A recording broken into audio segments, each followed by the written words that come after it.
السلام عليكم خبجمتوتا في جالتمتوتا هردفتوتا وبساتكنو أكم جرتو نجيا كيسني أكم برمي قويا هران تناتيس برمسا أدته توك قبط دي سنف دي هدي تنجرا برمسي قويا هران تنا برمسان كانان دورا سنف دبرساتورين أد وانتي برمسان كانان دورا سنف دبرساتورين أد يسو قدو برمسي قويا هران تنا سنف دبرسو ديمو كن nama smartphone qabuuf barumsa barbaachisaa fi murteessaa taheef waaniin guyyaa har'aa isin barsiisuu deemu kana namni smartphone qabu hundi barachuun isaaf barbaachisa hedduu isa fayyada. Inninis maali? Mobaayila smartphone keessaniin nama guyyaa guyyaan isin jala deemee isin hordofaa jiru nama bilbila keessaniin isin hordofaa jiru haala itti nama isin hordofaa jiru san itti beekuu dandeessanii fi haala lakkoofsa nama isin hordofaa jiru san beeytanii nama san akka isin hin hordofne haala itti godhuu dandeessaniin isin barsiisuuf deemaa jechuudha. Hedduun keessan yeroo gama keessaatiin naa barreessitan niin arga. Bilbila kiyya jaalalleen kiyya na hordofaa jira. Bilbila kiyya jaalalleen koo na hordofaa jirti. Bilbila kiyya maadaamiin kiyya na hordofaa jirti. Gaafileen akkasii hedduu gama keessaatiin naaf barreeffama. Kanaafiin anis viidiyoo kana nama isin hordofaa jiru haala itti firraa beeytan lakkoofsa nama sanii akkasumas nama isin hordofaa jiru isin jala bu'ee guyyaa guyyaan waan isin gootan nama isin jala deemee isin hordofaa jiru akka namni san isin hordofne akka godhuu dandeessaniin isin barsiisa. Viidiyoo kana hanga dhumaatti daawwadhaa. Viidiyoo kana hiriyoota keessaniifis sheer godhaa akkasumas viidiyoo kana yoo xiqqaate yuutuubii obsaatu kunoo irratti laayikii 10,000 akka gootaniin barbaada. Okay. Osoo gara barumsaatti isin hin dabarsin warroonni har'a gama yuutuub chaanal kiyyaa dhuftan baga nagayaan gara obsaatu kunoo dhuftan. Yuutuub chaanal kiyyaa asirratti obsaa teknoo jettanii barreessitan haala kanatti san booda kan diimatee subscribe kajuu kana yeroo tokkoof subscribe gootan. San booda waaniin ani asirratti gadhiisu akka beeksisni isinii dhufuuf qastii kana yeroo tokkoof tuutanii akkanatti gurra lamaan kana gubbaa irratti gootan. Waaniin ani asirratti dabarsu akkumaan ani asirratti viidiyoo maxxanseen isin bira beeksisni isiniif dhufaa jechuudha. Tole hordoftootan kiyyaa amma kallattiin gara barumsa keenya guyyaa har'aatti isin dabarsa. Akkumaan mata duree barumsa guyyaa har'aan tanaa roofu isiniif kaasetti barumsi guyyaa har'aan tanaa isiniif dabarsuu deemu kun waan hedduu isin fayyadaati. Waan isiniif barbaachisaa fi murteessaa ta'e tokko jechuudha. Inninis nama isin duubaan mobaayila isaatiin waan isin gochaa jirtan nama isin waliin haasawaa jirtan viidiyoo isin nama waliin haasawaa jirtan waan mobaayila keessan keessaa qabdan nama bilbila keessaniin guyyaa guyyaan nama isin duuba bilbila isaatiin isin hordofaa jiru haala itti firraa nama san beeytanii nama san akka isin hordofne godhuu haala itti dandeessaniin isin agarsiisa. Hanga xumura viidiyoo kiyyaatti na waliin tura.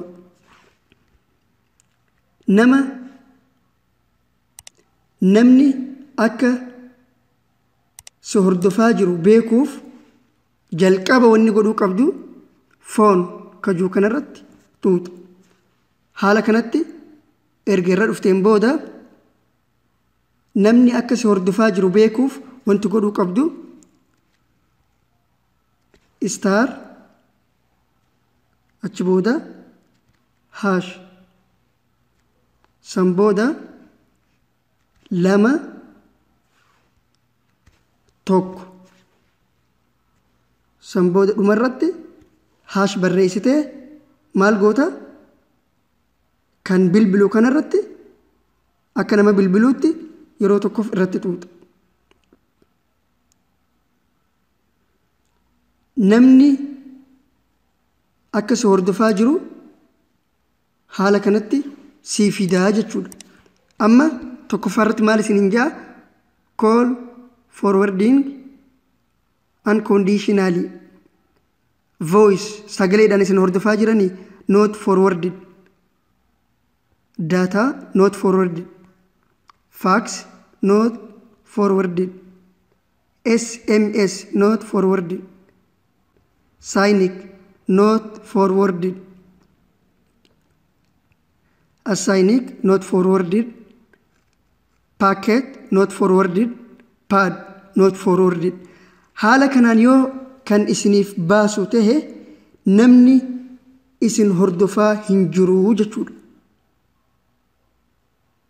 Haalaan amma isin agarsiisa kanaan hundi isaa voice sagaleen not forwarded, data hundiin isaa not forwarded jee haala kanaan yoo isiniif baase namni mobaayila keessan isin duuba namni tokko isin hordofaa hin jiru jechuudha.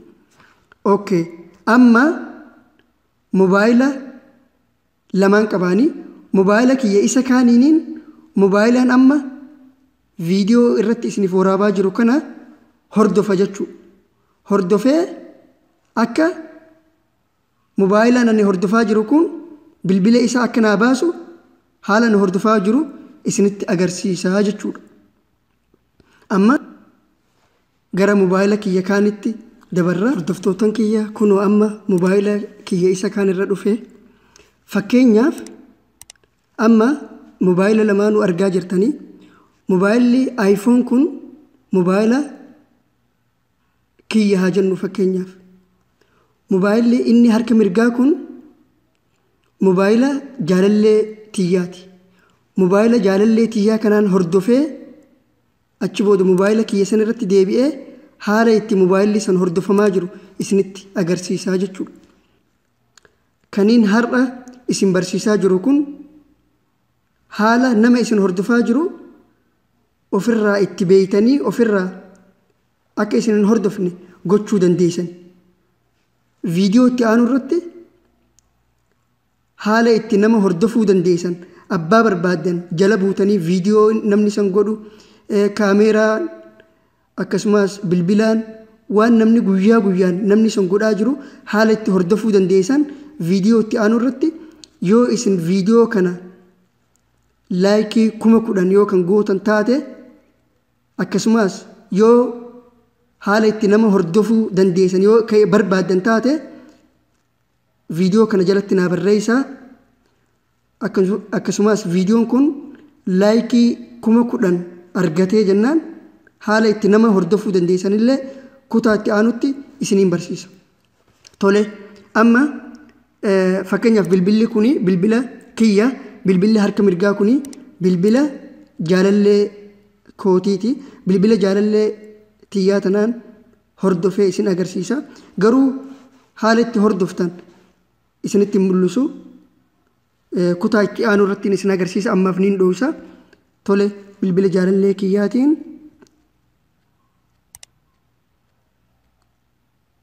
haak godhee hordofaa jechuudha.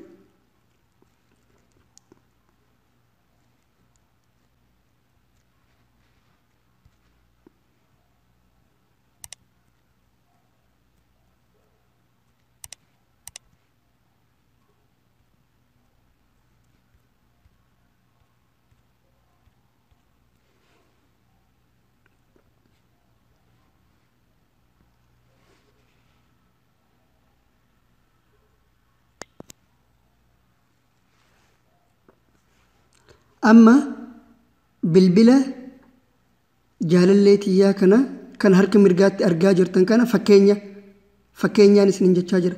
Bilbila harka mirgaa kan jaalallee kiyyaa haa jennu bilbila san amma haalaan itti hordofuu danda'u hunda godheetiin jira. Amma akka namni bilbila amma ani qabu kana hordofaa jiran bilbila isa ani amma hordofee jiru kanarra galeetiin isin agarsiisa. Anuma waliin tura. Hordoftootan kiyya sirriitti nu hordofaa jirtanii mobaayilli inni gaalaksiin kuni fakkeenyaaf mobaayila jaalallee tiyyaati jennee jirra. Inni iPhone harka bitaa jiru kun mobaayila kiyya jennee jirra.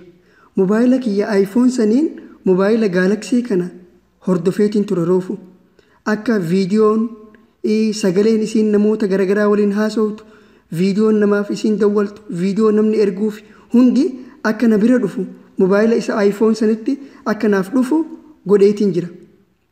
Amma fakkeenyaaf mobaayila isa gaalaksii kanaan jaalalleen tiyya akkaan ani isii hordofu jiru firraa beekuudhaaf akkasumas firraa beeytee akkaan ani isii hin hordofne firraa na godhuudhaaf maal godhuu qabdi? Foon kajuu kanarratti xuuxi. Achi boodaan akka namni isin hordofaa jiru beekuuf fakkeenyaaf amma isiin akkaan ani isii hordofaa jiru beekuuf maal godhuu qabdi? Najmaa sanbooda haash sanbooda 6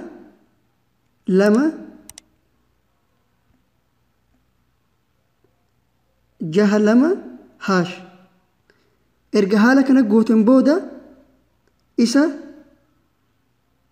bilbilaniin kana dhuftee yeroo takkaaf okkee xuuxe sanboodaan barbaadee maal fida? Achi booda maal fidaaf? Haala kanatti fidaa fi jechuu akka ani isii hordofaa jiru yookiin akka namni biraa isin hordofaa jiru erga najmaa haash 6 haash erga bilbila irratti dhootan booda haala kanatti isinii fida. Viidiyoo kajuu kanarratti dhootan.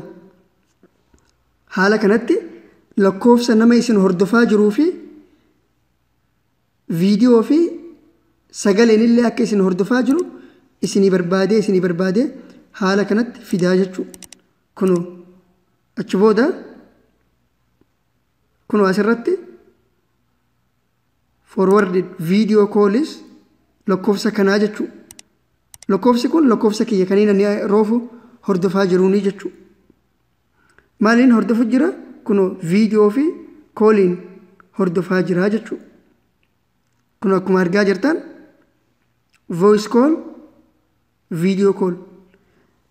Viidiyoon jaalalleen tiyya namni erguuf akkasumas isiin namaa ergitu akkasumas sagalee isiin namaan dubbattu sagalee namni erguuf hunda gara bilbila kiyya iPhone kanatti naaf ergaa jechuudha.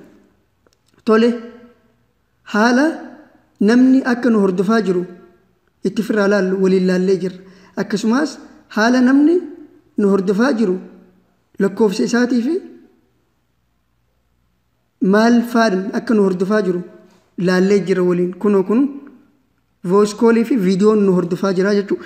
Amma nama sagalee fi viidiyoo keenya mobaayila keenya waan guyyaa guyyaan nuti goonu hunda nama nu duubaa nu jala deemee nu hordofaa jiru kana akkamitti firraa akka nu hordofuu hin dandeenye godhuu dandeenya? Tole salphaadha. San godhuudhaaf ammallee foon irratti xuuxan. Maal goona? Asirra dhufnee haash haash san booda duwwaa 2 ammallee haash san booda kan bilbilaa kan irra bilbilaa jechuudha. Kunooti maal nuun ja'a? Call forwarding all erase successfully. Haala kanatti namoonni nu duubaa bilbila keenya hordofaa jiran hundi keessaa balleessinee jechuudha. Akka nu hordofuu hin dandeenye goonee jirraa jechuudha. San booda okkee gooneeti irra deebina. Tole amma ni ilaalla namni nu hordofaa jira moo nu hordofaa hin jiru? Amma irratti tuuna. Tole akkuma roofu isiniin jedhee nama isin duuba isin hordofaa jiru beekuudhaaf star hash lama tokko san booda murabbaa gootanii kool gootanii jechuudha.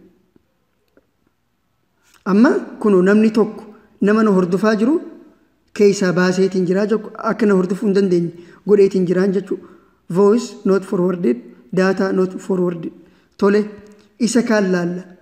Isa lakkoofsa nama nu hordofaa jiru isa san goona. Okay. Star murabbaa jaha lama hash san booda kan bilbilan kanarra kan ittiin bilbiltan kanarratti yeroo tokkoof tuutanii haala kanatti namni nu hordofaa jiru tokko hin jiru jechuudha.